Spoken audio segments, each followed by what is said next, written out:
시성 높은 주제로 시청자들을 찾아가는 윤설기의 시사큐는 우리 사회가 당면한 이슈들에 대한 다양한 해석들을 제공하는 프로그램입니다.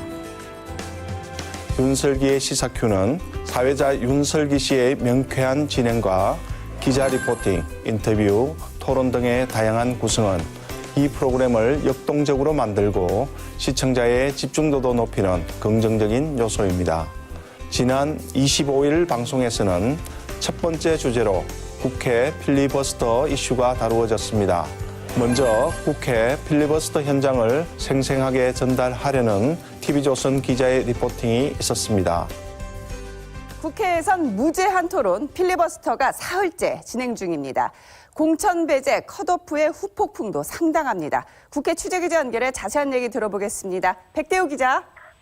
네, 국회입니다. 지금은 누가 나와서 얘기하고 있습니까?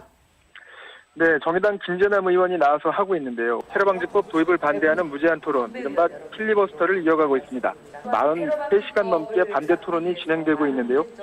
이에 맞서 새누리당도 원내 맞불 투쟁에 나서는 모양새입니다.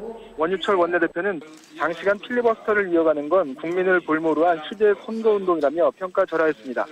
본회의장 앞에선 조원진 원내수석부대표 등 새누리당 의원들 일부가 국회 맞이 사태가 40시간을 넘어서고 있다며 피켓을 들고 시위를 진행 중입니다. 리포팅에서 다소 아쉬웠던 점은 필리버스터가 무엇이며 어떤 명분으로 국회에서 이루어지고 있는지에 대한 설명이 없었던 부분입니다. 선진국에서도 다수당의 독주를 막기 위해 활용되고 있는 이 제도가 마냥 문제 있는 것처럼 비춰져서는 안 될 것입니다. 또한 여당 원내대표의 비난이나 김무성 대표와 여당 의원들의 피켓 시위 장면은 보도되었지만 필리버스터의 주체인 야당의 이야기가 전달되지 못한 부분은 공정성과 중립성의 논란을 불러일으킬 수도 있는 부분입니다. 이날 방송에서는 총선을 앞두고 후보자질 검증 과정에서 나타난 더불어민주당의 문제점을 진단하기 위한 패널 토론도 이어졌습니다.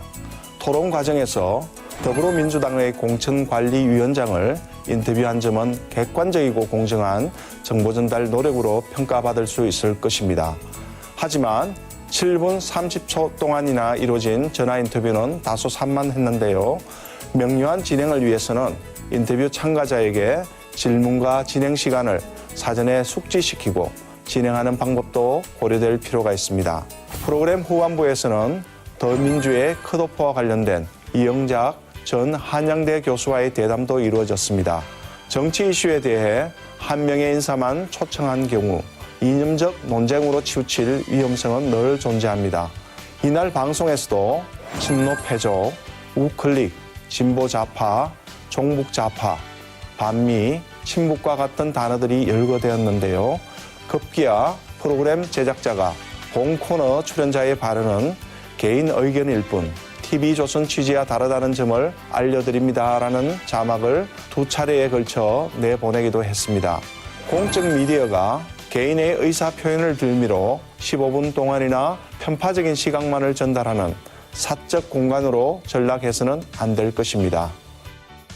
시사적 이슈에 대한 최종 판단은 시청자의 몫이어야 한다는 점을 명심하고 균형 있는 시사 정보를 전하는 프로그램이 되길 바랍니다. 네, 윤슬기의 시사큐에 대한 구교태 시청자평가원의 진단이었습니다.